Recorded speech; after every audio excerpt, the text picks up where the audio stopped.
രക്ഷാപ്രവർത്തനം പൂർത്തിയായിട്ടുണ്ട്. അതായത് രക്ഷാപ്രവർത്തകർ മുഴുവൻ ആളുകളും ഈ സംഭവ സ്ഥലത്ത് നിന്ന് മടങ്ങിയിട്ടില്ല. പക്ഷേ രക്ഷാപ്രവർത്തനം പൂർത്തിയായി. മരണപ്പെട്ടവരെയും പരിക്കേറ്റ ആളുകളെയും ഒക്കെ ആശുപത്രിയിലേക്ക് മാറ്റിയിട്ടുണ്ട്.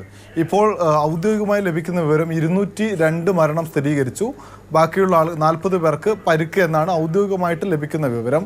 ബാക്കി ആളുകളുടെ സ്ഥിതി എന്തെന്ന് സംബന്ധിച്ച് ഔദ്യോഗികമായിട്ടുള്ള വിവരം കൂടി ലഭിക്കാനുണ്ട്. മാത്രവുമല്ല, ഈ വിമാനം തകർന്നു വീണ മെഡിക്കൽ കോളേജിലെ വിദ്യാർത്ഥികൾ, അതിൽ 5 പേരെ കാണാനില്ല എന്നാണ് റിപ്പോർട്ട്. 60 പേർക്ക് പരിക്കേറ്റിട്ടുണ്ട്. അതിൽ 5 പേർ ICUവിലോ അല്ലെങ്കിൽ വെന്റിലേറ്ററിലോ ആണ് ഉള്ളത്. അതേപോലെ തന്നെ ഒരാളുടെ മരണവും ആശുപത്രി അധികൃതർ സ്ഥിരീകരിക്കുന്നുണ്ട്. അതായത് ഈ മെഡിക്കൽ കോളേജ് അധികൃതർ സ്ഥിരീകരിക്കുന്നുണ്ട്. ഒരു ഡോക്ടറുടെ ഭാര്യയാണ് മരണപ്പെട്ടത്.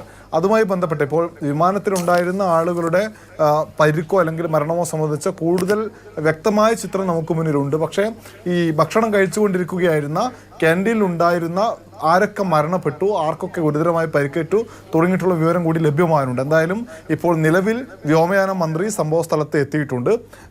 നമ്മുടെ ആഭ്യന്തരമന്ത്രി അല്പസമയത്തിനകം അമിത്ഷാ സംഭവ സ്ഥലത്തേക്ക് എത്തും. അതിനുശേഷം ഈ ദുരന്തം നടന്ന സ്ഥലത്തേക്ക് എത്തി കാര്യങ്ങൾ വിശകലനം ചെയ്യും.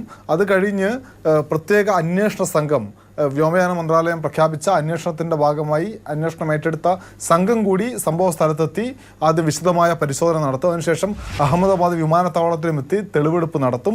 എന്തായാലും ഇപ്പോൾ അഹമ്മദാബാദിലെ വിമാനത്താവള അധികൃതർക്ക് മുന്നിലുള്ള വിവരം, ഈ വിമാനം പറന്നു പൊങ്ങി ഏതാണ്ട് 1 മിനിറ്റിനകം തന്നെ അപകട സാധ്യതയുണ്ട്, പെട്ടെന്ന് അത്യാവശ്യ സാഹചര്യമാണ്, അപകടകരമായ സാഹചര്യമാണ് എന്നൊരു അറിയിപ്പ് പൈലറ്റിൻ്റെ ഭാഗത്ത് നിന്ന് ATCയിലേക്ക് ലഭിച്ചിരുന്നു. എന്നാൽ അത് കഴിഞ്ഞ് നിമിഷങ്ങൾക്കകം തന്നെ വിമാനം ഒരു തീഗോളമായി തകർന്ന് വീഴുന്ന കാഴ്ചയായിരുന്നു. ബ്ലാക്ക് ബോക്സ് ലഭിക്കണം, അതിൽ നിന്ന് എന്തൊക്കെയാണ് ഈ അപകടത്തിലേക്ക് നയിച്ച കാരണം എന്നുള്ളത് മനസ്സിലാക്കണം. അതിനൊക്കെയുള്ള നടപടിക്രമങ്ങളിലേക്ക് രാജ്യവും അതിൻ്റെ സംവിധാനവും കടക്കുകയാണ്.